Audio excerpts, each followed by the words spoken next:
प्रदीप, मोनिका, संदीप, प्रवीणा, प्रमोदिका, संप्रति, शौला परिवार रतलाम, जोरदार ताली बजाकर इनका सम्मान करें।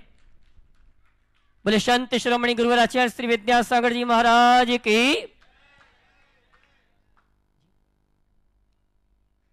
और आज की मांगलिक क्रिया पुण्यजक परिवार जम्मू कुमार, कुशलता, प्रदीप, मोनिका, संदीप, प्रवीणा, प्रमोदिका, संप्रति, शौला परिवार रतलाम पूरे परिवार के साथ आएंगे और परम पूज्य मुनिवर के कर कमलों में शास्त्र भेंट करने का और पाद प्रक्षालन करने का सौभाग्य प्राप्त करें। आइए शव सावला परिवार के समस्त सदस्य सजावे, जल्दी आई साहब। जिनवाणी जग मैया जन्म में दुख मेट दो, जन्म में दुख मेट दो, मरण दुख मेट दो। जिनवाणी जग मैया जन्म में दुख मेट दो। दोनों तरफ पहुंच जाओ, उधर भी पहुंच जाओ कुछ लोग उधर से। और परम पूज्य मुनिवर के कर कमलों में शास्त्र भेंट करने का सौभाग्य प्राप्त कर रहे हैं शावला परिवार के समस्त सदस्य। और उसके पश्चात में सावला परिवार को आमंत्रित करूंगा, वे आए परम पूज्य मुनिवर का चरण वंदना करने का सौभाग्य प्राप्त करें। आइए पाद प्रक्षालन आ जाइए। और मैं पाद प्रक्षालन के पश्चात सावला परिवार के समस्त सदस्यों चाहूंगा मंच में ही स्थान आप ग्रहण करेंगे। और आइए परम पूज्य मुनिवर के पाद प्रक्षालन करने का सावला परिवार सौभाग्य प्राप्त कर रहा है। आइए शव जल्दी।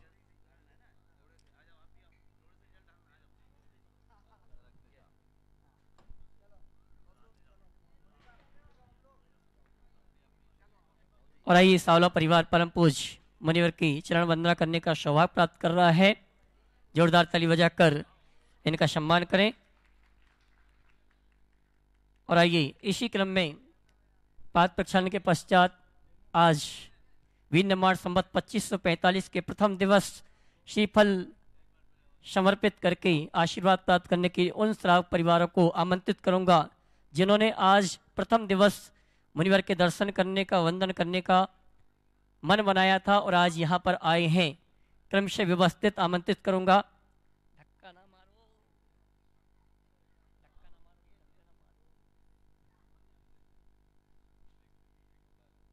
मारो, साइड से उधर से जाओ ना, सबको मिलेगा, आराम से मिलेगा सबको, आराम से, जल्दी मत करो। और आइए जब तक पाद प्रक्षालन की क्रिया संपन्न हो रही है उसके पहले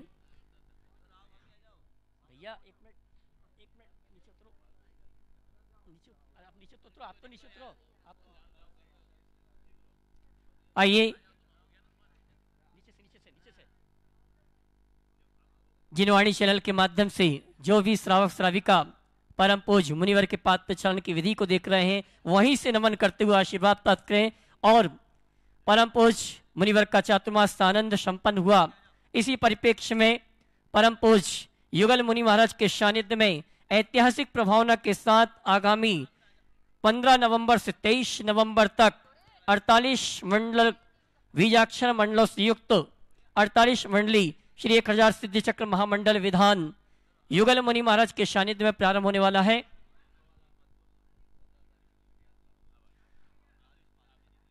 बंधु, कार्यक्रम की पूरी संयोजना व्यवस्थित धर्म प्रभावना समिति की सभी पदाधिकारियों ने संपन्न कर ली है और 15 नवंबर से यह अनुष्ठान प्रारंभ होगा। प्रातः काल की वेला में प्रातः 6:30 बजे से तोपखाना मंदिर में प्रातः 6:30 बजे से तोपखाना मंदिर रतलाम में समस्त प्रतिमाओं का, जिन प्रतिमाओं को यहाँ पर मुख्य पांडाल में लेके आना उन सभी प्रतिमाओं का अभिषेक सकलीकरण विधि होगी। और 7:30 बजे प्रातः काल 15 नवंबर को परम पूज्य मुनि श्री प्रमाण सागर जी, मुनि श्री विराट सागर जी महाराज के सानिध्य में ऐतिहासिक प्रभावना के साथ 48 पालिकों में 48 विमानों में श्री जी की शोभा यात्रा प्रारंभ होगी जो नगर के मुख्य मार्गों से होते हुए मुख्य पांडाल में आएगी। वहां पर ध्वजारोहण सकलीकरण, इंद्र प्रतिष्ठा, अभिषेक, पूजन विधान का कार्यक्रम प्रारंभ होगा।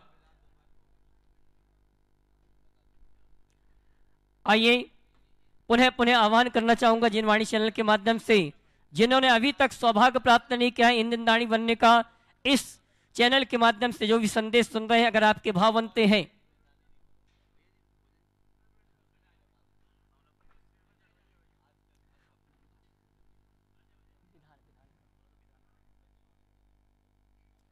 और आइए आज शावला परिवार को सौभाग्य प्राप्त हुआ मांगलिक क्रियाओं का इन्होंने अपनी ओर से महामंडल विधान के अंतर्गत त्यागी वृत्ति भोजन व्यवस्था के लिए, एक दिन की त्यागी वृत्ति भोजन के लिए अपनी ओर से 51,000 रुपये की राशि देने का सौभाग्य प्राप्त किया है। जोरदार ताली बजाकर इनका सम्मान करें। और आइए मैं सम्मान सहित आमंत्रित करूंगे, व्यवस्थित आप आते जाएंगे, श्रीफल चढ़ा के अपने स्थान में पहुंचेंगे।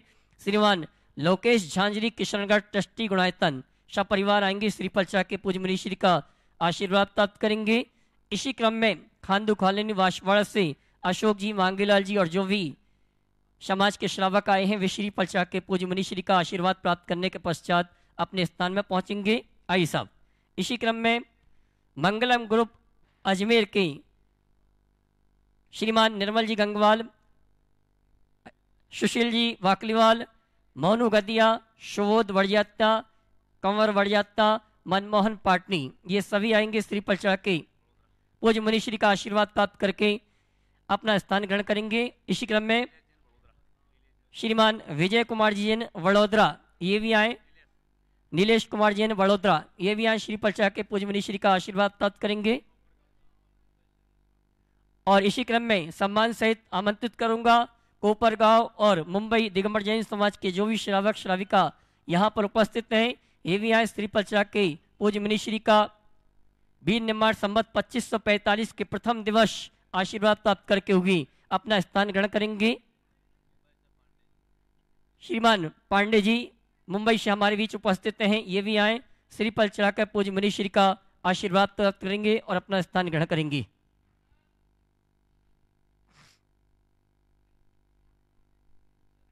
और आइए चलते हैं, आज वीर निर्माण 2545 का प्रथम दिवस है।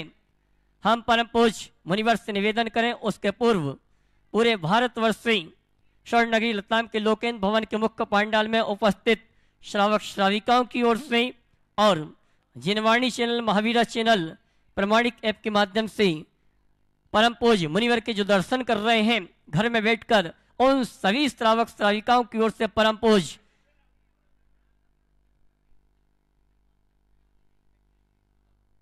मुनिवर के श्री चरणों में त्रिवार नमन करते हुए आज के प्रवचन के लिए निवेदन करेंगे। सभी हाथ जोड़ लें। पहुंचिए साहब, दर्शन करके पहुंच जाओ, दर्शन करके पहुंच जाओ।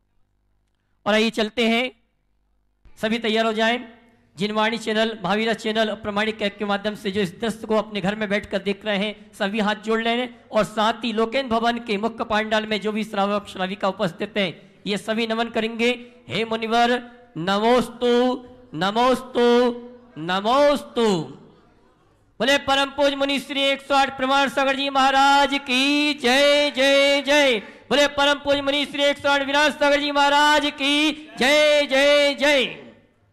सभी लोग अपने दोनों हाथ जोड़ लें और मेरे साथ महामंत्र के स्मरण के लिए अपना मानस तैयार करें।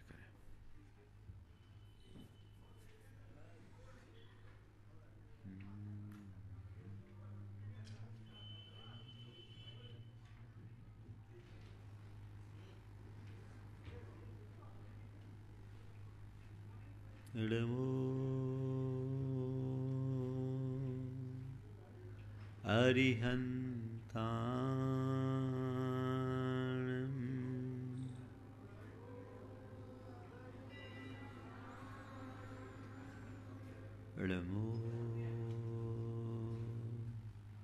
सिद्धारणम्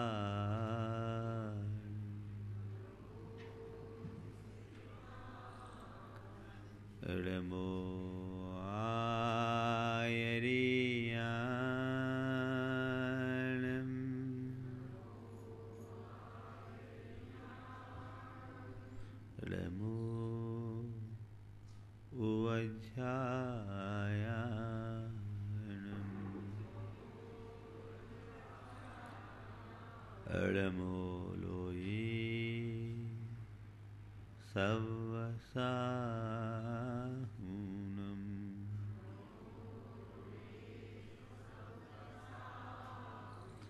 एषो पंचिणमुयारो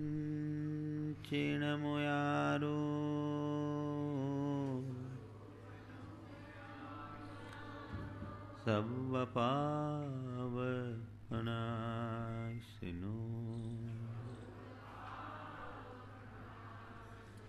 मंगलालम च सवेसिम पढ़ेमं हो मंगलम। जय बोलो देवादिदेव 1008 श्री भगवान महावीर स्वामी की, अहिंसा परमो धर्म की, परम पूज्य आचार्य गुरुवर श्री विद्यासागर जी महाराज की। बोले परम पूज्य मुनि श्री 108 प्रमाण सागर जी महाराज की। एक संत एक गांव से दूसरे गांव में जा रहे थे। काफी भटक चुके थे। रास्ता लंबा था और मंजिल का पता नहीं था। जंगल पार करने के बाद उन्हें एक किसान दिखा। उससे उन्होंने अपने गंतव्य के बारे में पूछा। किसान ने मुस्कुराते हुए कहा, आपका गंतव्य ज्यादा दूर नहीं है, अब आप जल्दी पहुंच जाओगे। थोड़ी सी राहत हुई, लेकिन मन में बड़ी उथल पुथल व्यग्रता चल रही थी। थोड़े आगे बढ़े, किसान भी साथ साथ था। उससे बोला, बोलो भाई, दिन डूबने तक हम पहुंच जाएंगे ना? बोले, साहब पहुंच जाओगे। फिर थोड़ा आगे बढ़े, बोले, देखो कहीं ऐसा तो नहीं, अंधेरा तो नहीं हो जाएगा, हम रात में चलते नहीं। तो साहब आप पहुंच जाओगे। भैया तुम सच सच बताओ, इतना ही दूर है ना, हम पहुंच तो जाएंगे। गांव वाले बताते कुछ और निकलता कुछ। नहीं नहीं साहब, आप पहुंच जाएंगे। थोड़ी देर बाद फिर पूछा, भैया हम पहुंच तो जाएंगे ना, तुम पक्के भरोसे से बोल रहे हो ना? अब की बार उसने दोनों हाथ जोड़े और कहा, महाराज, रास्ता चलने से कटता है, बातों से नहीं। रास्ता चलने से कटता है, बातों से नहीं। किसान के एक वाक्य ने एक बहुत गहरा संदेश दे दिया। हम जिस रास्ते और मंजिल की बात करते हैं, बात करने में समाधान नहीं है, गंतव्य तो चलने से मिलता है।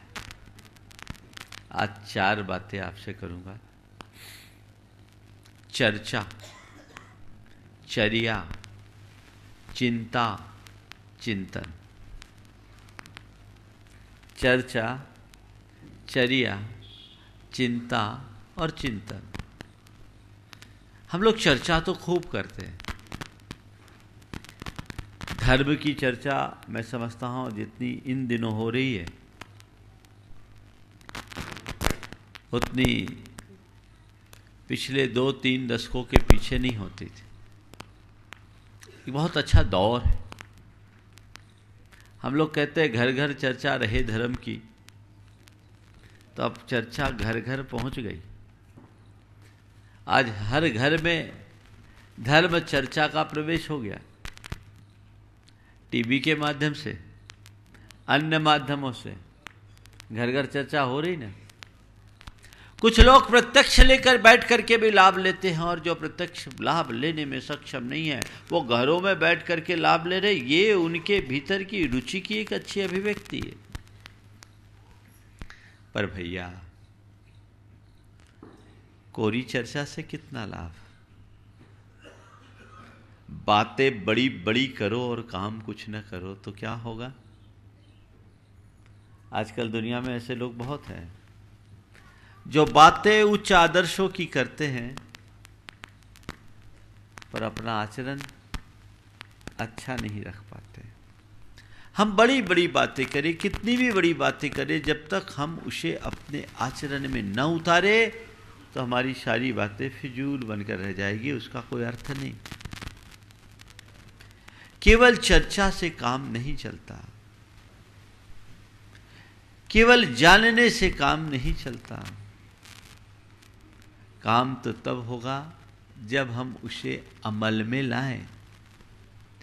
कोई व्यक्ति अर्थशास्त्र पढ़ ले तो करोड़पति बन जाएगा क्या? बोलो। अर्थशास्त्र पढ़ने मात्र से कोई करोड़पति नहीं बन सकता। हाँ, करोड़पति वो बनता है जो ठीक तरीके से अर्थोपार्जन का उद्यम करता है। हो सकता है उसे अर्थशास्त्र का ज्ञान न हो ठीक ढंग से, लेकिन इसके बाद भी वह अपने बल पर लाखों करोड़ कमा सकता है। तो लाखों करोड़ कमाने के पीछे कौन सी ताकत है? वह है उसकी चर्या, वह है उसका प्रयास, वह है उसका पुरुषार्थ। संत कहते हैं ऐसे ही परमार्थ के क्षेत्र में भी हमें सतत जागरूक रहने की जरूरत है। अपने मन से पूछो, तुम कितनी चर्चा करते हो और तुम्हारी चर्या कैसी है? एक बार एक सज्जन ने मुझसे कहा, महाराज आज से 50 बरस पहले आप जैसे मुनिजनों का इतना समागम नहीं था। उस समय लोग इतना प्रवचन लाभ नहीं ले पाते थे, उतना स्वाध्याय भी नहीं था। आज महाराज बड़ा अच्छा अवसर है, अच्छा समय है, रोज लाभ मिलता है, घर बैठे लोग लाभ ले लेते हैं। इतना समागम, इतना प्रवचन है, सब कुछ है, ये लाभ हमें आज प्राप्त हो रहा है। लेकिन महाराज आज 50 बरस पहले जब इतने साधन नहीं थे तब इतना पाप और अपराध नहीं था, और 50 बरस के बाद जब इतने साधन जुड़ गए हैं तो इतना पाप और अपराध कैसे, क्यों? तो मैंने उन्हें कहा, भैया 50 साल पहले मुनियों के प्रवचन नहीं थे तो क्या हुआ? उन दिनों टीवी और इंटरनेट का मायाजाल भी नहीं था। उस समय सुधारने के साधन भले ना हो, बिगाड़ने के निमित्त भी कम थे। और आज सुधार के साधन तो यत् किंचित हैं, बिगाड़ के साधन कदम कदम पर है। लोग 24 घंटे ऐसे निमित्तों का आश्रय लेते हैं जो हमारा सब कुछ बिगाड़ देते हैं, है ना? तो ऐसी घड़ी में जब कदम कदम पर भटकाने के साधन उपलब्ध हैं,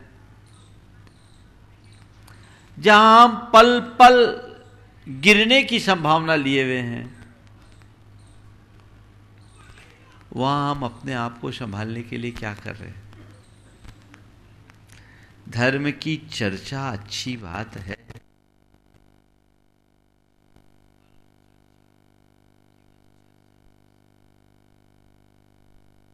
हमारे जीवन में उतरे।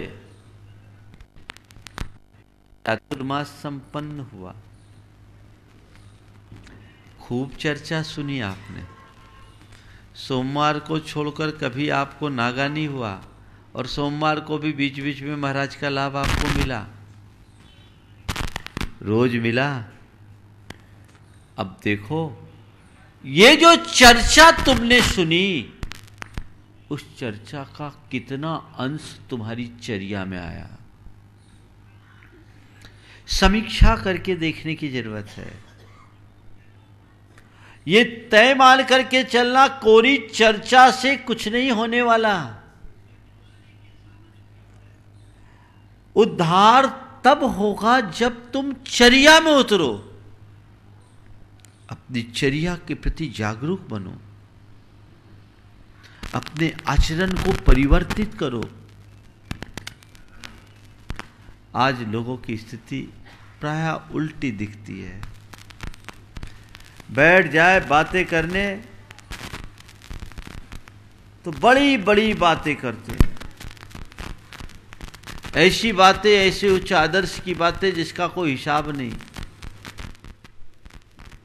लेकिन जब काम की बात आए तो कुछ नहीं, सब फेल हो जाते हैं। सबकी प्रवृत्ति दुर्योधनी होते जा रही है।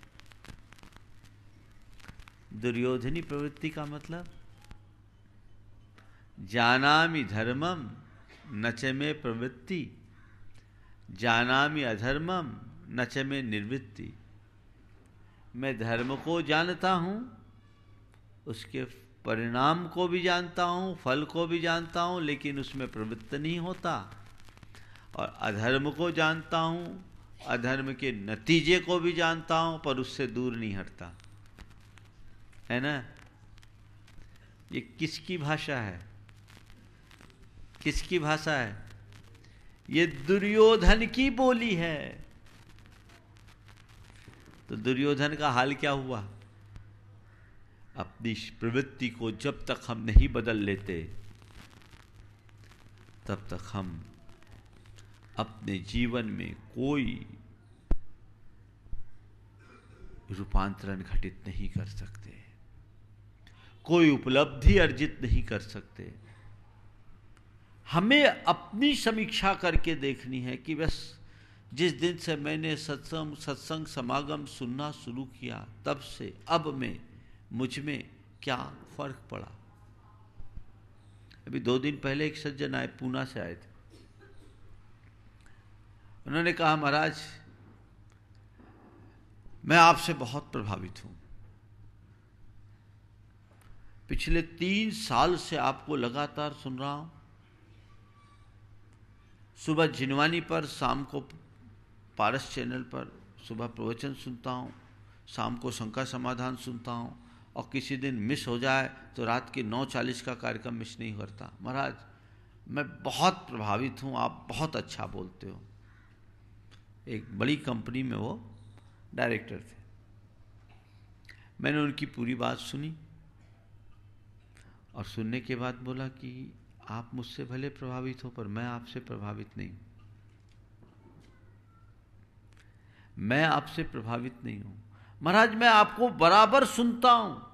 बोले ठीक है, बहुत अच्छी बात है, मैं आपसे प्रभावित नहीं हूं। उन्हें लगा कि कुछ गड़बड़ हो गया। बोले महाराज हमारा अपराध? बोले अपराध कुछ नहीं, आप कह रहे हो मैं आपसे प्रभावित हूं, प्रभावित होने से क्या होगा? मैं तुमसे तब प्रभावित होऊंगा जब तुम परिवर्तित हो। ये बताओ परिवर्तन क्या है? प्रभावित होने वाले लोग बहुत मिलते हैं, परिवर्तित होने वाले लोग बहुत कम। वीर शासन जयंती के दिन वो प्रतिपदा थी, तब मैंने आप लोगों से 4 बातें की थी। और 4 बातें करते समय मैंने कहा था हम गुडविल का ख्याल रखें, ग्रेटिट्यूड रखें। गुडविल का ख्याल रखे, ग्रेटिट्यूड रखे, ये 2 बातें विशेष रूप से की थी। और कहा था फैन नहीं फॉलोअर बने। कहा था ये लक्ष्य लेकर चलना है। आज फिर प्रतिपदा है, समीक्षा करो, फैन हो या फॉलोअर। फैन वो है जो प्रशंसक बन जाए, और फॉलोअर वो है जो अनुयायी बने। प्रशंसक तो कोरी मुख से प्रशंसा करके रह जाता है। वो कोई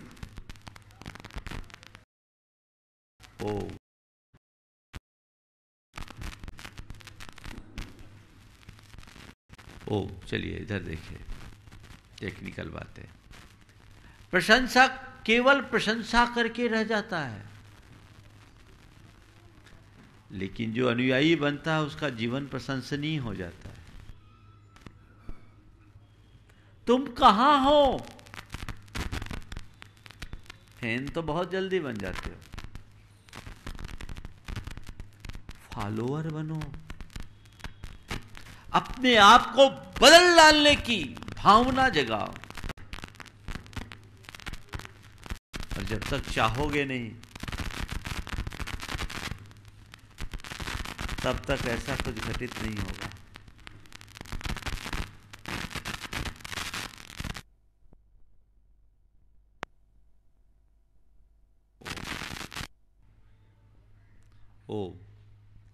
मैं कह रहा था,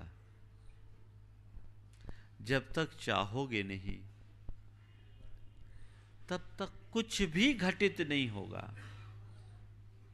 तो हम अपने आप को देखें कि मेरे अंदर क्या घटा, मेरी चर्या में कोई बदलाव आया कि मैं जैसे था वैसे ही हूं। एक बार गुरुदेव ने अपने प्रवचन में कहा, तुम लोग सब एक ही क्लास में रहने के आदी हो, कब तक पहली क्लास में बने रहोगे? 20 वर्ष पहले रात्रि भोजन त्याग किया, कुलाचार के पालन का नियम लिया, बस वहीं चले आ रहे हो। अब आगे बढ़े तो आगे बढ़ना चाहिए ना। बोलो, कोई भी बच्चा एक क्लास में 2 साल रहना चाहता है क्या? बोलो। महाराज आजकल तो ऐसा हो जाए तो स्कूल से निकाल दिया जाता है ना। ये तो भगवान की कृपा है कि किसी को निकाला नहीं जाता। कहते चल आज नहीं कल पास तो तू होगा, और पास तेरे को होना है। पर अपने आप को देख करके देखिए, अपने जीवन में बदलाव लाने की कोशिश कीजिए। जब तक हम ऐसा नहीं करेंगे तब तक अपने जीवन में कोई कारगर उपलब्धि हम घटित नहीं कर सकते। हमें उधर देखने की जरूरत है, हम जहां कल थे वहां से कितना आगे बढ़े, चर्या में क्या बदलाव आया, मैं अपनी चर्या के प्रति कितना जागरूक हूं। जब तक आपके अंदर ये विचार उत्पन्न नहीं होगा तब तक आप अपने जीवन में कुछ भी घटित नहीं कर सकते। तो अपने अंदर वो हमें घटित करना है। मैं चर्चा से चर्या में कहां पहुंचा, कल जहां था वहां से कुछ आगे बढ़ा या नहीं? एक कदम ही सही, पर आगे तो बढ़े। हजारों मील की चर्चा करने वाले लोग एक कदम भी नहीं चल पाते।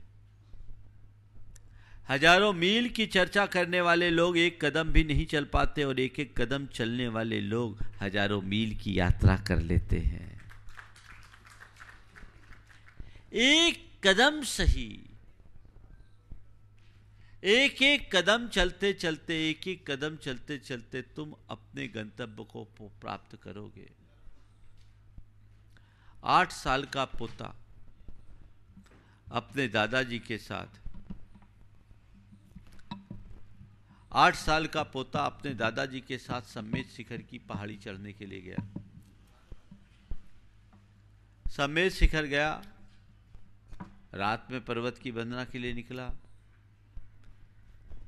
अंधेरा था, दादाजी ने हाथ में टॉर्च ले रखा था। अंधेरा था, दादाजी ने हाथ में टॉर्च ले रखा था।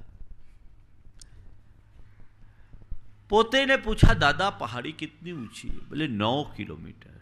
9 किलोमीटर की चढ़ाई चढ़नी होगी। कहा, दादा इतना घना अंधेरा, इतनी ऊंची पहाड़ी और छोटी सी टॉर्च, इसकी लाइट तो 8-10 फुट तक ही जा रही है, हम कैसे इतनी बड़ी पहाड़ी चढ़ेंगे? इस छोटी सी टॉर्च के बदौलत हम इतनी ऊंची पहाड़ी कैसे चढ़ेंगे? दादा ने कहा, बेटा घबराता क्यों है? हमें पहाड़ थोड़ी चढ़ना है। बेटा घबराता क्यों है? हमें पहाड़ थोड़ी न चलना है, हमें तो केवल एक कदम चलना है। हम एक कदम चलेंगे, रोशनी एक कदम आगे बढ़ जाएगी और ऐसे चलते चलते हम पूरी पहाड़ी चढ़ जाएंगे। वो एक कदम की शुरुआत हुई कि नहीं हुई, ये देखिए। एक सही दिशा में बढ़ने वाला एक एक कदम हमें हमारे मंजिल के निकट ले जाता है। तो वो चर्या में आना चाहिए। चर्या में बदलाव, बहुत लोगों में बदलाव आता है। बहुत लोग बोलते हैं, महाराज हमारा जीवन बदल गया। मुझे सुन के प्रसन्नता होती कि चलो मेरे समय की सार्थकता है। मैं ये नहीं कहता कि लोगों में बदलाव नहीं है, पर ध्यान रखना, बदलाव ही तुम्हारी उपलब्धि है। तुम में कोई चेंज आया या नहीं आया, ये तुम्हें देखना है। किसमें बदलाव आना चाहिए? तुम्हारे आचार में बदलाव आए, तुम्हारे विचार में बदलाव आए, तुम्हारे व्यवहार में बदलाव आए, तुम्हारे व्यापार में बदलाव आए। चारों में बदलाव। कितना बदलाव है? कोई बदलाव? देखो, आज बातें बड़ी बड़ी है, लेकिन आचरण दिनों दिन पतित होता जा रहा है। उन लोगों को देख करके मुझे बहुत आश्चर्य होता है जो धार्मिक कार्यक्रमों में एकदम अग्रिम पंक्ति में बैठे रहते हैं और जिनका खुद का आचार खोटा होता है, जिनका खान पान ठीक नहीं, जो अभक्ष और अमर्यादित वस्तुओं का सेवन करते हैं, जिनकी अपनी कोई मर्यादाएं नहीं। मैं पूछता हूं, ऐसे लोगों के धार्मिक होने का क्या मतलब? मुझसे एक सज्जन ने एक दिन एक बड़ी पीड़ादायी घटना सुनाई। बोले, महाराज जी, हम 5 लोग एक उच्चाधिकारी से मिलने के लिए गए। उच्च अधिकारी, और उनसे मिलने के लिए गए, सामाजिक कार्य से गए थे। 5 व्यक्तियों का प्रतिनिधि मंडल था। रात के समय पहुंचे थे। उन्होंने हम लोगों को खाने का ऑफर किया। महाराज जी, एक मुझे और उस अधिकारी को छोड़कर बाकी के 7 जो मेरे 4 साथी थे, चारों ने खा लिया। मेरा रात्रि भोजन त्याग था, मैं रात्रि भोजन करता नहीं, तो मैंने मना किया। और वो उच्चाधिकारी एक आदिवासी, वो भी रात में नहीं खाए, वो खुद नहीं खाए। आए हो, अतिथि देवो भव की नीति के अनुसार वो स्वागत कर रहे हैं, लेकिन उन्होंने कहा, महाराज हमारा सिर सर्व से झुक गया जब हमारे साथ के 4 वरिष्ठ लोग, समाज सेवी कहे जाने वाले लोगों ने रात में अनाज की चीजें खाई। हमारा तो सब चलता है। क्या? हमारा तो सब चलता है। हमारा तो सब चलता है कहने वाले सब चलता पुर्जा है। चलता पुर्जा समझते हो ना? हाँ, चलता है कह करके तुमने धर्म को ही चलता कर दिया। ऐसे चलता पुर्जा मत बनो। अपने चाल चलन को इतना व्यवस्थित करो जो लोगों के मध्य एक आदर्श बन सके।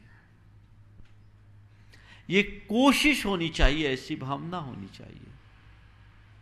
कितना गिरावट। अब रात्रि भोजन की बात क्या करूं, जमी कंदों की बात क्या करूं, लहसुन प्याज की बात क्या करूं। अब तो इतना अधिक पतन हो गया कि जिन वस्तुओं का मुख से नाम लेना भी पाप समझा जाता था, वो आज तुम्हारे साथ जुड़ने लगे हैं। कितना गिरावट है समाज का। मैं अजमेर में था, मुझसे जुड़ा एक परिवार आया, उनकी बेटी की संबंध की बात चली। एक लड़का, एक अच्छे परिवार का लड़का उनने पसंद किया। जब संबंध की बातचीत आगे बढ़ी तो लड़की की बहन लड़की से कहती है, देखिए समाज की कितनी विकृत तस्वीर उभर रही है। लड़की की बहन लड़की से कहती है, मेरा भाई ड्रिंक लेता है, मैं भी ऑकेजनली ड्रिंक लेती हूँ, अगर तुम इसको स्वीकार कर सको तभी संबंध को आगे बढ़ाना। बोलो उस घर का क्या होगा?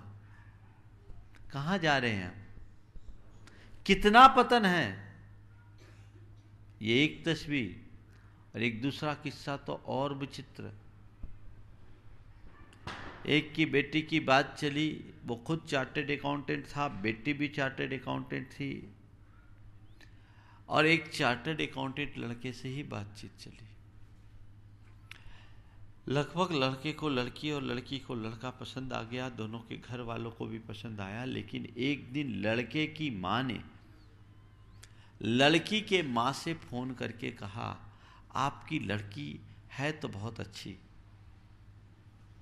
आपकी लड़की है तो बहुत अच्छी, पर उसे थोड़ा कुछ मॉडर्न होना चाहिए। लड़की अच्छी है, उसे थोड़ा मॉडर्न भी होना चाहिए। लड़की की माँ ने पूछा, मॉडर्न से क्या? बोले कुछ नहीं, थोड़ा ऑकेजनली ड्रिंक ले ले। ये लड़के की माँ कह रही है। सोचिए, मनुष्य के आचार का स्तर कितना नीचे गिर रहा है। और ये किन परिवारों की बात है? सोचो, जिनके यहां वीतरागता का इतना उच्च आदर्श है, जिनके यहां अहिंसा और करुणा के संस्कार हैं, जिनके यहां शुरू से आचार शुद्धि की बात कही जाती है, वहां ये दुर्दशा। कहां जा रहे हैं? संस्कार को प्रगाढ़ बनाइए, आचार शुद्धि के प्रति दृढ़ रहिए, तब आप कुछ घटित कर पाएंगे, अन्यथा सब छिन्न भिन्न हो जाएगा। बहुत कुछ हमने गंवा दिया। जितना उतने को बचाइए। आचार शुद्धि पर दृढ़ता होनी चाहिए। तो जो अभक्ष अमर्यादित वस्तुएं हैं उनको तो हमें छोड़ना ही है, और हम अपने मर्यादा में रहते हुए भी अपने आचरण में, खान पान और अन्य व्यवहार में अपने आप को कितना पवित्र और परिपक्व बनाए हैं, हमें ये देखने की जरूरत है। ये परिवर्तन आया कि नहीं आया, ये देखने की जरूरत है। आचार के बाद व्यवहार। मेरा व्यवहार, बिहेवियर कुछ बदला कि नहीं बदला? पहले थोड़ी थोड़ी बातों में उग्र हो जाता था, अब शांत हुआ कि नहीं?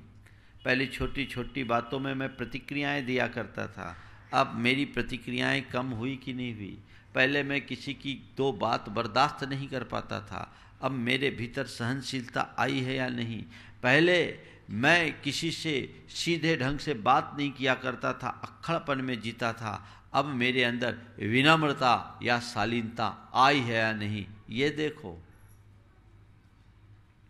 कितनी सहनशीलता आई, कितनी सरलता आई, कितनी विनम्रता आई, कितनी प्रतिक्रियावृत्ति आई, तुम्हारे प्रवृत्तियों में, स्वभाव में कितना बदलाव आया। यही उपलब्धि है। व्यवहार में परिवर्तन बहुत बड़ी बात है, वो घटित होना चाहिए। व्यवहार में परिवर्तन, विचार में परिवर्तन। अगर विचारों में परिवर्तन आता है तो बहुत बड़ा परिवर्तन आता है। जिनके विचार बदल जाते हैं बहुत अंतर आता है। कल ही देखो क्या अंतर आता है। कल मेरे पास मुकेश जी दिल्ली का मैसेज आया। वो नियमित भावना योग करते हैं, घर में काम लगा था और उनने प्रेशर दे रखा था कॉन्ट्रैक्टर को कि दिवाली के पहले काम पूरा हो जाना चाहिए। काम ज़्यादा था, काम पूरा नहीं हुआ। एक रोज़ पहले उनने उसे बहुत भला बुरा कह दिया। गुस्से में तो आदमी कुछ भी कह देता है। बोले दूसरे दिन जब मैं भावना योग में बैठा, अपना प्रतिक्रमण किया, तो मुझे लगा नहीं, मुझे किसी से कोई कड़वे शब्द नहीं बोलने चाहिए। मैंने उसके साथ बुरा व्यवहार किया। ठीक है, वो नहीं कर पाया, करना तो चाहता था। नहीं करना और नहीं कर पाना, इसमें बड़ा अंतर है। मुझे लगा कि मैंने उसके दिल को दुखाया है, त्यौहार के समय में ये उचित नहीं है। फ़ोन करके उसको बुलवाया। फ़ोन किया तो घबरा गया कि अब फिर आज मेरी चढ़ाई होगी। लेकिन नहीं, तुम आओ, मेरे पास आओ।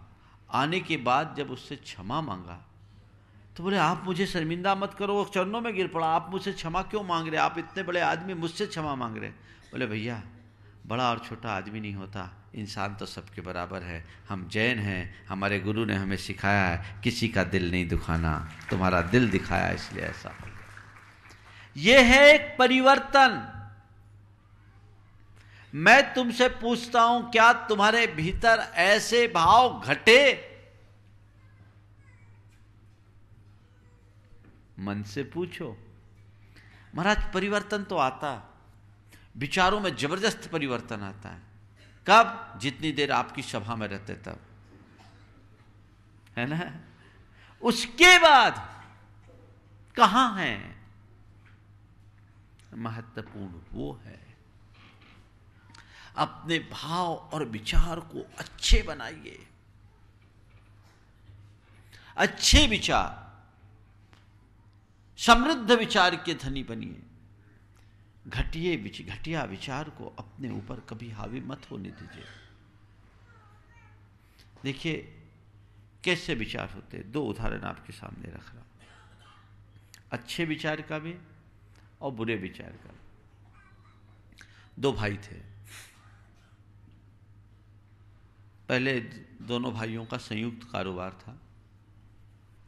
किसी बात को लेकर के बड़े भाई के मन में मनमुटाव आया, उसने छोटे भाई को अलग कर दिया।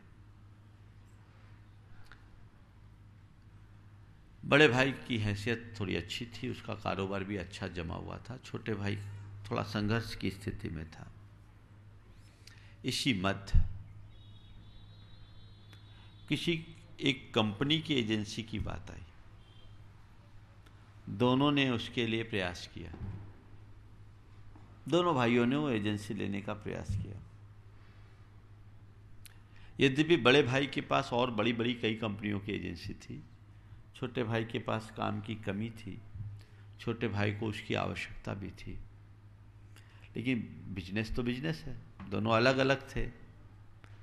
बड़े भाई ने पूरी एड़ी चोटी एक की और उसे वह एजेंसी मिल गई। छोटे भाई को मालूम पड़ा, भाई को मिली। वो सीधे अपने बड़े भाई को बधाई देने गया। देखिए अच्छे विचार किसे बोलते हैं। छोटे भाई बड़े को जब पता लगा कि एजेंसी भैया को मिली है, वो भाई को बधाई देने गया। बोला भैया मुझे बहुत प्रसन्नता है कि एजेंसी अपने घर में ही रह गई। और भी लोग थे इस कंपटीशन में, हमें नहीं मिली इसकी हमें दुख नहीं है, आपको मिल गई इसकी हमें खुशी है। बड़ा भाई छोटे भाई के विचार सुने अभिभूत हो गया। हमें नहीं मिली इसका हमें दुख नहीं, आपको मिल गई इसकी खुशी है, हमारे घर में एजेंसी है। यह है विचार। अच्छे विचार से अच्छे व्यवहार होते। दूसरा होता तो क्या होता? दिमाग लगाता, शिकायतें करता, सोचता कैसे भी हो हमें नहीं मिली, इनको भी नहीं मिलना चाहिए, है ना। आजकल के लोगों की यही विचार है। एक आदमी ने देवता की आराधना की, उसकी आराधना से देवता प्रसन्न हो गए। देवता ने कहा ठीक है, मांगो क्या मांगते हो, और जो तुम मांगोगे, तुम किसी भी 10 व्यक्ति के लिए कुछ भी मांग लो, मैं दे दूंगा। कोई भी 10 व्यक्ति के नाम दे दो, उसके लिए जो तुम चाहोगे वो मैं दे दूंगा। उसने 10 के नाम लिख के दिए। बोले इन 10 को छोड़कर जिनको जो देना है दे दो। इन 10 को छोड़कर जिन्हें जो देना है दे दो। ये विचार है। बड़ा भाई अभिभूत हो गया। उसने सोचा कि मैं तो तेरे प्रति ईर्ष्या रखता था, दुर्भाव रखता था और सोचता था कि तुझे पनपने नहीं देना है, पर तेरे अंदर के इस निर्मल विचार ने मुझे भीतर से झकझोर दिया है। भाई बिल्कुल ठीक है, ये एजेंसी मुझे मिली है, पर मैं चाहता हूँ ये तू चला, मेरे पास बहुत है, एक नहीं होगा तो क्या होगा। प्रेम से प्रेम बढ़ता है, नफरत तो केवल नफरत फैलाती है। जब तुम्हारे विचार अच्छे होंगे तभी ये सब काम हो सकता है। अपने विचारों की समीक्षा करो, क्या है, कितनी घटिया मानसिकता है। देखो एक दूसरा उदाहरण, 2 भाई, बड़े भाई ने बहुत तेजी से सफलता पाई, छोटे भाई को बर्दाश्त नहीं हो पाया। छोटे भाई को बर्दाश्त नहीं हो पाया। हमारे रहते हम तो जहाँ के तहाँ रहे, पिताजी ने दोनों को बराबर दिया, और बड़ा भाई इतना बढ़ जाए मैं यहीं रहा। दोनों में आपस में मनमुटाव था। छोटे के अंदर उसके प्रति बड़ी ज्वेलसी थी, और उसने क्या किया, इनकम टैक्स डिपार्टमेंट में उसकी शिकायत करवा के रेड दिलवा दी। शिकायत करके, झूठी शिकायतें करके रेड डलवा दी। हालांकि बड़े भाई का काम सब अप टू डेट था, लेकिन आपको तो पता ही है, इनकम टैक्स वाले अगर घर में आ जाए, आपके प्रतिष्ठान में आ जाए, तो कभी भी आपकी प्रामाणिकता का प्रमाण पत्र तो नहीं देते हो। वो तो कहते हैं भैया हम आए हैं तो कुछ ना कुछ चार्ज लगा करके ही जाएंगे। सामने वाले के लिए एक मुसीबत खड़ी हो गई, एक परेशानी सामने आ गई। ये होता है क्यों? ये दुर्भाव, अनावश्यक परेशानी। अगर भाई भाई के प्रति पॉजिटिव रहता तो वही भाई उसकी ताकत बनता, लेकिन नेगेटिव होते हैं तो शत्रुता बढ़ जाती है। अपने भाव शुद्धि पर ध्यान दो, विचारों की शुद्धि पर ध्यान दो। मैं देखता हूं कदाचित लोगों के आचरण में शुद्धि तो आ जाती है, लेकिन लोग अपने विचार शुद्धि की तरफ बहुत कम ध्यान दे पाते हैं। विचार शुद्धि कितनी है तुम्हारी? भाव शुद्धि देखो, तुम्हारे अंदर राग, द्वेष, ईर्ष्या, घृणा, नफरत, काम, क्रोध, लोभ की भावनाएं कितनी है। छोटी छोटी बातों में उबल जाने की प्रवृत्ति, ये कहां है? इन्हें सुधारो, तब उद्धार होगा। अपने अंदर ऐसी क्षमता विकसित करो कि नहीं, कल तक मैं जो था आज वो नहीं हूं। मेरा अंतस्करण शुद्ध हुआ है, पवित्र हुआ है। मैंने अपने भीतर की गंदगी का शोधन किया है। मैंने अपने अंदर की बुराइयों को दूर किया है, और ये मुझे करना है, ये और करना है, चैन से नहीं बैठना है। धर्म करो और सुधार ना हो तो धर्म का मजा क्या है? बोलो आप लोग धर्म क्यों करते हो? हाँ, ईमानदारी से बोलना, धर्म क्यों करते हो? बोलो। हाँ, भावों की शुद्धि के लिए। रोज अपनी समीक्षा करके देखते हो कि मेरे भावों की शुद्धि हुई कि नहीं हुई। कह तो दिए भावों की शुद्धि के लिए, बहुत अच्छी बात है। जिसके लिए हम कर रहे हैं वो हो रहा है कि नहीं हो रहा है? देखिए, गंदे कपड़े में आप साबुन क्यों लगाते हो? हाँ, साफ करने के लिए, गंदगी मिटाने के लिए ना, इसीलिए तो साबुन लगाते हो। तो गंदे कपड़े में आप साबुन लगाते हो गंदगी मिटाने के लिए। तो साबुन घिसते हो उस समय देखते हो कि नहीं कि गंदगी मिटे कि नहीं मिटे, कि साबुन घिसते ही रहते हो? हाँ, देखते हो ना। महाराज ऐसा बेवकूफ़ी का काम थोड़ी करेंगे। साबुन भी आजकल महंगा आता है, हम देखते रहते हैं, केवल बट्टी नहीं घिसते। और जो आदमी केवल बट्टी घिसे उसको क्या कहेंगे? हाँ, उसको क्या कहेंगे? थोड़ा जोर से। हाँ, मूर्ख, मूर्ख ही कहेंगे। एक बार और बोलो थोड़ा, क्या बोलेंगे? मूर्ख कहेंगे, है ना? थोड़ा देख लो कहीं ऐसा तो नहीं है। क्यों? अब नए साल में मूर्ख तो तुम लोगों को नहीं बोलूंगा, तुम सबको ज्ञानी बोल देता हूं। अब मुझे लगता है कि ये जो प्रवचन है ना, यहाँ उपस्थित लोगों के लिए नहीं है, ये जो दूर बैठे कहीं और दूसरी दुनिया में उनके लिए। यहाँ के लोग तो सब दूध के धुले। कहाँ हैं हम? हमें थम कर विचार करने की जरूरत है। हम अपने बाह्य शोधन के प्रति जितने जागरूक होते हैं, अंतस्करण की शुद्धि पर उतना ध्यान नहीं दे पाते, जिसकी बेहद आवश्यकता है। तो भाव शुद्धि होनी चाहिए, विचारों में शुद्धि हो, व्यापार में शुद्धि हो, सब चीजों में शुद्धि हो। ये बदलाव, सोच का बदलाव, बहुत लोगों में बदलाव आता है, बहुत लोगों में बदलाव आता है। अभी एक युवक मेरे पास आया, उसने बोला महाराज आपका एक प्रवचन मैंने सुना, आपने अजमेर में धर्म और धंधा विषयक प्रवचन किया था, मुझे झकझोर दिया। मैं उस समय व्यापार करता था और मेरा एजेंसी था, मेरी एजेंसी थी डाबर की एजेंसी, मैं डाबर हनी भी बेचता था। मुझे लगा कि मुझे ये नहीं बेचना चाहिए। आपकी बात से मैं बहुत अंदर से उत्प्रेरित हुआ, मैंने वो एजेंसी छोड़ दी। महाराज मुझे मेरे मित्रों ने कहा इसमें बड़ा नुकसान होगा। उसने कहा मैं पैसे का नुकसान बर्दाश्त कर लूँगा, लेकिन आत्मा का नुकसान बर्दाश्त नहीं करूँगा। महाराज मैंने वो एजेंसी एक पल के निर्णय के साथ छोड़ दी। पर महाराज आप लोगों का आशीर्वाद, उसको छोड़ने के बाद मुझे और दूसरे काम मिल गए और मेरा व्यापार पहले से कई गुना बढ़ गया। तुम्हारी दृष्टि होगी तो बदलाव आएगा, बदलाव आना चाहिए, बदलाव घटित कीजिए। तो चर्चा, चर्या, चर्या में बदलाव आएगा तो काम होगा। आप लोग वो तो करते नहीं, चर्चा करते हैं, चर्या पर ध्यान नहीं देते, चिंता शुरू कर देते। कई लोगों को तो यही चिंता कि आने वाले दिनों में धर्म का क्या होगा, है ना?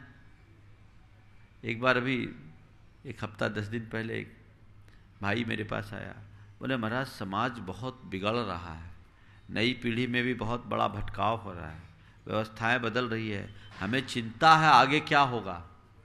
बोले भैया आगे की चिंता क्यों करता, आज के बारे में चिंतन कर, हम आज को सुधारेंगे तो कल भी अच्छा होगा।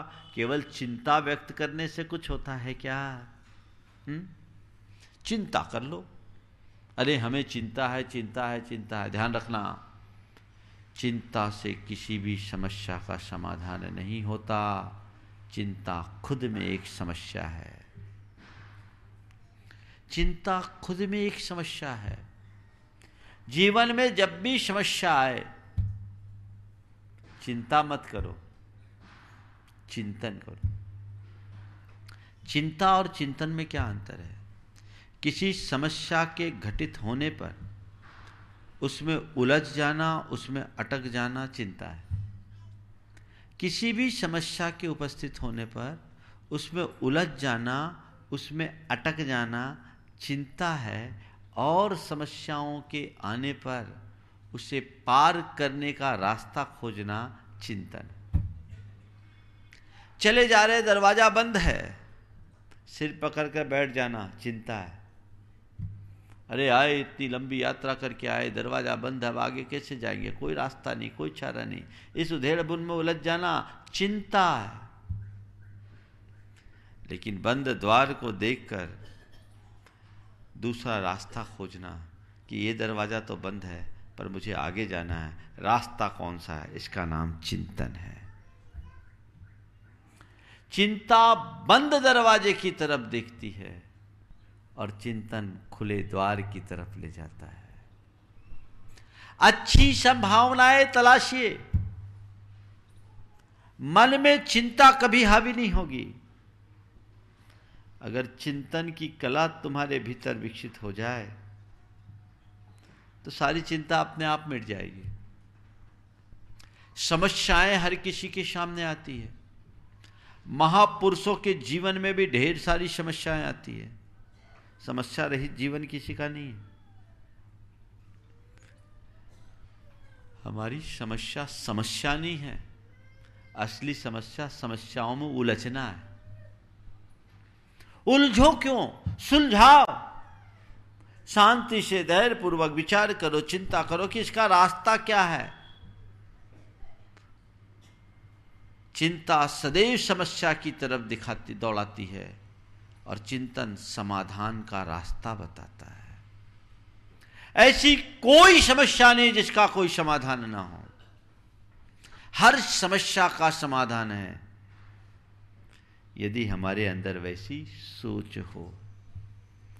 तो मैं आपसे कहता हूं, कोरी चर्चा बंद कीजिए, चर्या को ठीक करने की कोशिश कीजिए, चिंता की आदत छोड़कर चिंतन का रास्ता पकड़िए। आगे फिर इन बातों पर विस्तार से बात करूंगा। बंधुओं, अभी दीपावली की छुट्टी मैं देख रहा हूं, बहुत सारे बच्चे जो बाहर पढ़ते थे यहाँ आए हुए, और हमने कल से युवक युवतियों के लिए एक विशेष कार्यक्रम सोचा है। कार्यक्रम तो पहले से था हमारे मन में, पर हमने ये सोच कर के यहाँ की समिति को नहीं कहा कि अभी कार्यक्रम अनाउंस करेंगे, इनको विधान भी करना है, बहुत व्यवस्थाएं बनानी पड़ेगी, बाहर के लोग आ जाएंगे। हालांकि कमेटी पूरी तरह से तत्पर थी, पर मैंने ही चला करके कहा कि इनको ऊपर ज़्यादा लोड देना ठीक नहीं। पर कल मेरे मन में आया कि नहीं, ये कार्यक्रम तो होना ही चाहिए। तो पिछले वर्ष हमने उदयपुर में एक प्रोग्राम किया था, एक्ट प्रोग्राम, जो खासकर युवक युवतियों के लिए था, जिसकी मूल अवधारणा थी एक्सेप्ट, चेंज एंड ट्रांसफॉर्म। जीवन के बदलाव के लिए बहुत बड़ी आवश्यकता है। उसका ही एक दूसरा रूप कल आप सबके बीच में यहाँ शुरू करने वाला हूँ। कल से 3 दिन का कार्यक्रम है, 9, 10 और 11 तारीख। ये 3 दिन 15 साल से ऊपर जितने भी युवक और युवती हैं, 15 साल से 30 साल के लोगों के लिए विशेष फोकस रहेगा। बाकी प्रवचन और भावना योग में सब आ सकते हैं। एक हमारा अलग से कार्यक्रम होगा इनके साथ इंटरेक्शन का, उसमें केवल वो ही रहेंगे। बल्कि मैं उसमें चाहूँगा 15 से 25 साल तक के लोग रहें। 25 से 30 वालों को भी मैं उसमें शामिल नहीं करूँगा। कार्यक्रम की रूपरेखा ये होगी कि प्रातःकाल 5:30 बजे से 6:30 बजे तक योग और भावना योग होगा। भावना योग जो आपके जीवन में एक बहुत बड़ा परिवर्तन घटित करे, सब बच्चों के हिसाब से है। जो भी आपके बेटे हैं, बेटियां हैं, कल से 3 दिन का कार्यक्रम, उनको एक ऐसा कैप्सूल कोर्स मिलेगा जो उनके पूरे जीवन आधार बनेगा। आज जिस दुनिया में वो रह रहे हैं वहाँ उनको सही मार्गदर्शन नहीं मिलता, तो उनके लिए एक ऐसी आध्यात्मिक खुराक जो उनके जीवन को बदलाव लाए। जितने लोग इस कार्यक्रम को देख और सुन रहे हैं, खासकर रतलाम वाले, हमसे ओम जी कह रहे हैं महाराज जी बाहर के भी आ जाए तो आ जाने दीजिए, आप चिंता न करें। ठीक है, इनका हृदय बड़ा है। धन प्रभावना समिति ने पूरे चतुर्मास बहुत तत्परता से काम किया है। जो आएंगे वो उनका भी स्वागत है, लेकिन फोकस यहाँ के लोगों के लिए, आपके हर घर में जितने बच्चे आए, सुबह 5:30 बजे यहाँ आना है और आज शाम तक उनके नाम दे दे तो ज़्यादा अच्छा है व्यवस्था बनने में। हम भावना योग कराएंगे, वो बच्चे आएंगे, सब लोग आए। भावना योग में थोड़े बड़े भी आएंगे चलेगा, लेकिन उनको पीछे बैठना पड़ेगा। इसके बाद प्रवचन 3 दिन का प्रवचन भी बच्चों पर केंद्रित होगा, उनके व्यक्तित्व पर केंद्रित होगा। और वो प्रवचन नहीं, मैं एक अंतर यात्रा रखूँगा, आपको वह सब रास्ता दिखाऊंगा जिसकी आज आपको आवश्यकता है। इस बीच आपकी सारी व्यवस्थाएं यहाँ धन प्रभावना समिति ने कर रखी है। तो भावना योग के बीच में अभिषेक का कार्यक्रम होगा। जो बच्चे अभिषेक में या तो अभिषेक करेंगे या अभिषेक देखेंगे उसमें सम्मिलित होंगे। और उसके बाद का कार्यक्रम जो आप लोगों की ईंधन की है, यहाँ समिति करी है। और उसके उपरांत प्रवचन है जो मुख्य रूप से आज के युवक युवतियों पर केंद्रित प्रवचन होगा, जो उनके लिए जिसकी उन्हें बहुत ज़रूरत है। उस प्रवचन के उपरांत आहारचर्या, और आहारचर्या के बाद 1 घंटे का इंटरेक्शन होगा। उस 1 घंटे के कार्यक्रम में केवल वो युवक युवती होंगे जो मुझसे अपनी बातें करेंगे, उसमें और किसी को प्रवेश नहीं होगा। उस कार्यक्रम में 15 से 25 साल के ही लोग रहेंगे, उससे ऊपर वाले नहीं रहेंगे। और वो अपने जीवन की जो भी दुविधाएं हैं वो मुझसे प्रकट करेंगे, मैं उनका समाधान दूंगा। बस 12 बजे तक का आपका कार्यक्रम है और भोजन पानी आपकी सारी व्यवस्था समिति ने की है। आपको चाहिए कल एक भी बच्चा, एक भी बच्ची वंचित न रहे जो रतलाम में हो और इस कार्यक्रम को अटेंड ना करे। आप चाहते हैं आपके बच्चों का भविष्य बेहतर हो और बच्चे खुद चाहते हैं कि हम अपने जीवन में कोई सकारात्मक बदलाव ला सके, तो वो इस कार्यक्रम को जरूर अटेंड करेंगे। विशेष रूप से मैंने इसीलिए रखा है। पहले तो पूरा प्रोग्राम पूरे दिन का सोचा था, लेकिन लगा कि अभी लोग दिवाली मनाने घर आए हैं, बच्चों की मानसिकता नहीं होगी, इसलिए गैर आवासीय शिविर है, युवा शिविर एक्ट प्रोग्राम का ही एक नया रूप। आप इसे देखिए, बहुत अंतर आएगा।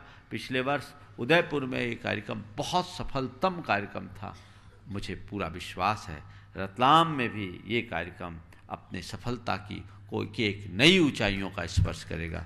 इसके लिए आप सबको प्रयास करना है। ये सूचना विभिन्न माध्यमों से आज ही पहुंचा दीजिए ताकि आपको कल से अपना पूरा कार्यक्रम, ये बोल रहे हैं सूचना से लोगों तक पहुंच गई है, बस स्वीकृतियां आ जाए ताकि इनकी व्यवस्था भी सुचारू हो सके। अगर ज़्यादा लोग होंगे तो इस पंडाल से भावना योग होगा और कम लोग होंगे तो ऊपर के हॉल से होगा। शाम को जैसा हो वैसा सेट कर लिया जाए। ये आपके जीवन में एक बदलाव मैं चाहता हूँ कि कुछ ऐसा लेकर के जाए। एक एक बच्चा वो चाहता है कि मेरा कॉन्फिडेंस डेवलप हो, वो चाहता है मैं स्ट्रेस को मैनेज कर सकूं, मेरी कंसंट्रेशन बन सके, मेरी लाइफ स्टाइल सुदृढ़ रह सके, मैं बाहरी वातावरण से प्रभावित ना हूं, मैं अपने आप को भीतर से स्ट्रांग बना सकूं। तो आप इस कार्यक्रम को अटेंड कीजिए।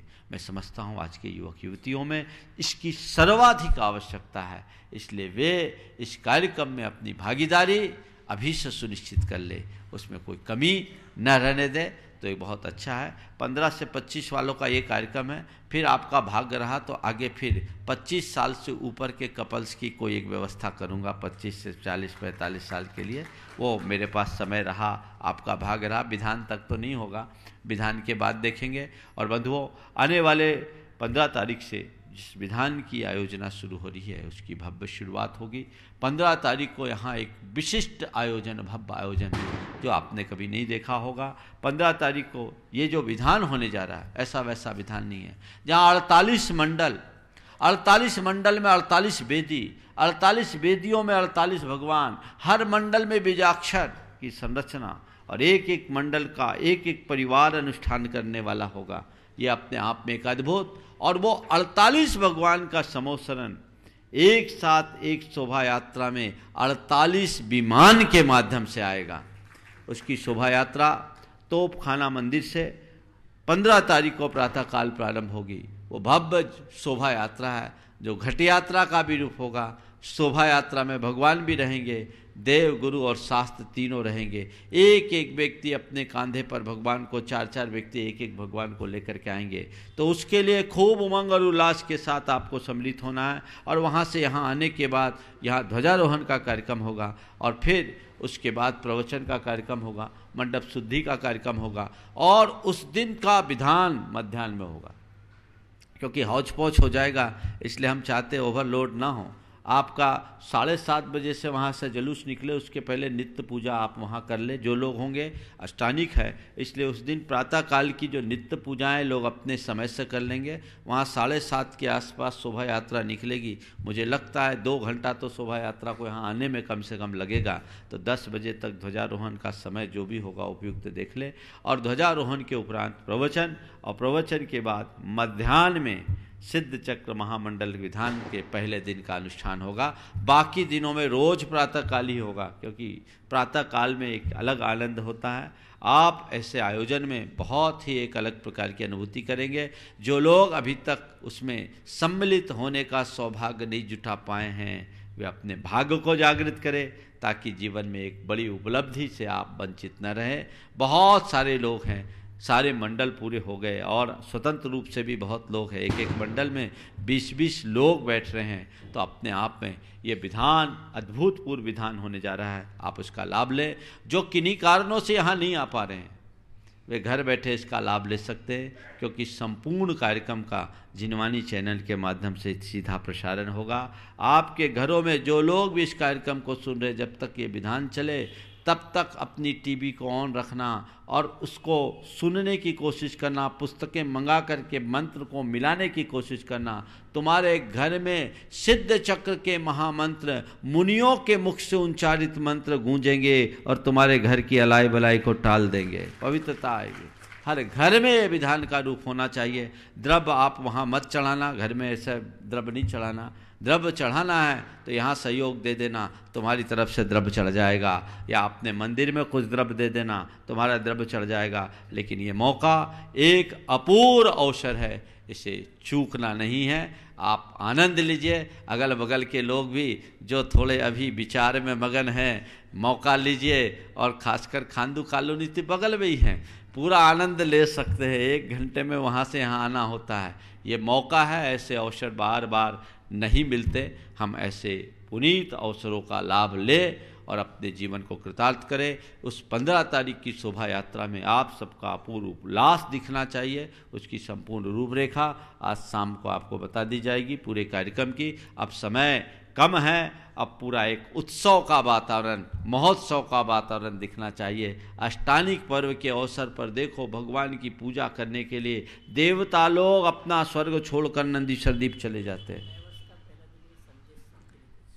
हाँ, भैया जी बोल रहे हैं नए वर्ष का पहला दिन है, सबके लिए कोई संदेश दो। संदेश तो मैं दे रहा हूँ। पहली बात कि अष्टानिक पर्व में चारों निकाय के देव अपना स्वर्ग खाली करके भगवान के चरणों में जाते, 8 दिन तक अहरनिश पूजा करते हैं।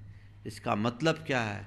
ये 8 दिन ऐसे मंगलकारी दिन है जो भगवान की भक्ति के दिन हैं। इन दिनों दुकान धंधे का मोह मत करो, घर परिवार का मोह मत करो, वो तो जीवन भर चलना है। जब देवता स्वर्ग छोड़कर नंदीश्वर जिनाले जा सकते हैं तो तुम भगवान दुकान छोड़कर भगवान के दरबार में क्यों नहीं आ सकते? सोचो, जीवन में कुछ करना है तो करना ही पड़ेगा। एक बार एक जगह विधान हो रहा था, एक व्यक्ति से सबका भाव था कि महाराज ये विधान में बैठे। उसने कहा महाराज हम धंधा नहीं छोड़ सकते। मेरे मुख से निकला भैया ये बताओ 8 दिन बीमार पड़ जाओ तो अस्पताल में जाना पड़ता है कि नहीं? बोले महाराज वो तो मजबूरी है। हम बोले भैया जीवन में ऐसी मजबूरी ना आए इसलिए इसमें सम्मिलित हो जाओ। वो नहीं माना और संयोग, मैंने कहूँ किसी को भाव लग जाए, मेरे शब्द तो नहीं लगे, मैं साफ नहीं देता, लेकिन वो बीमार पड़ गया और 8 दिन अस्पताल में रहा। ये संयोग था, लेकिन मजबूरी को लोग स्वीकार लेते हैं। उत्साह से हमें अपने काम करने चाहिए, उत्साहित होकर के हम कार्य करेंगे, परिणाम बहुत अच्छे आएंगे। तो सभी अपने इसी उत्साह के साथ पूरे के पूरे अनुष्ठान में सहभागी हों। बाकी सूचनाएं भी आपको दी जाएगी। मंगल भावना आज के इस नए वर्ष जैन परंपरा के अनुसार भगवीर निर्वाण संवत 2545 की आज शुरुआत हुई है। बस आपने मुझसे कहा है आज के दिन क्या संदेश रखें। बस रोज़ हम जब भी आँख खोले सारे संसार के मंगल की कामना करें, मंगल भावना भाएं। ये अगर हम सोचें तो स्वपर के भीतर मंगल घटित होगा, तो हम पूरे संसार में शांति और सद्भावना को स्थापित कर सकेंगे। हमारे भीतर वो मंगल विचार और मंगल भाव घटित हो, ऐसा प्रयास होना चाहिए। मेरे साथ मंगल भावना। मंगल मंगल होय जगत में सब मंगलमय होय। मंगल मंगल होय जगत में सब मंगलमय होय। इस धरती के हर प्राणी का मन मंगलमय होय। इस धरती के हर प्राणी का मन मंगलमय होय। कहीं क्लेश का लेस रहे ना दुख कहीं भी होय। कहीं क्लेश का लेस रहे ना दुख कहीं भी होय। मन में चिंता भय न सतावे रोग शोक नहीं हो। मन में चिंता भय न सतावे रोग शोक नहीं हो। नहीं बैर अभिमान हो मन में क्षोभ कभी नहीं हो। नहीं वैर अभिमान हो मन में क्षोभ कभी नहीं हो। मैत्री प्रेम का भाव रहे नित मन मंगलमय हो। मैत्री प्रेम का भाव रहे नित मन मंगलमय हो। मंगल मंगल होय जगत में सब मंगलमय हो। मंगल मंगल होय जगत में सब मंगलमय हो। इस धरती के हर प्राणी का मन मंगलमय हो। इस धरती के हर प्राणी का मन मंगलमय हो। सब मन का सब संताप मिटे अरु अंतर उज्ज्वल हो। मन का सब संताप मिटे और अंतर उज्ज्वल हो। राग देश और मोह मिट जाए आत्म निर्मल हो। राग देश और मोह मिट जाए आत्म निर्मल हो। प्रभु का मंगल गान करे सब पापों का क्षय हो। प्रभु का मंगल गान करे सब पापों का क्षय हो। इस जग के हर प्राणी का हर दिन मंगलमय हो। इस जग के हर प्राणी का हर दिन मंगलमय हो। मंगल मंगल होय जगत में सब मंगलमय हो। मंगल मंगल होय जगत में सब मंगलमय हो। इस धरती के हर प्राणी का मन मंगलमय हो। इस धरती के हर प्राणी का मन मंगलमय हो। गुरु हो मंगल प्रभु हो मंगल धर्म सुमंगल हो। गुरु हो मंगल प्रभु हो मंगल धर्म सुमंगल हो। मात पिता का जीवन मंगल परिजन मंगल हो। माता पिता का जीवन मंगल परिजन मंगल हो। जन घर घर में मंगल छा जावे जन जन मंगल हो। घर घर में मंगल छा जावे जन जन मंगल हो। इस धरती का कण कण पावन ओ मंगलमय हो। इस धरती का कण कण पावन और मंगलमय हो। मंगल मंगल होए जगत में सब मंगलमय हो। मंगल मंगल होए जगत में सब मंगलमय हो। इस धरती के हर प्राणी का मन मंगलमय हो। इस धरती के हर प्राणी का मन मंगलमय हो। सब जग में मंगल बढ़े। सब जग में मंगल बढ़े। टले अमंगल भाव। टले अमंगल भाव। है हमारी यह भावना। है प्रमाण की भावना। सब में हो सद्भाव। सब में हो सद्भाव। जय बोलो परम पूज्य आचार्य गुरुवर श्री विद्यासागर जी महाराज की।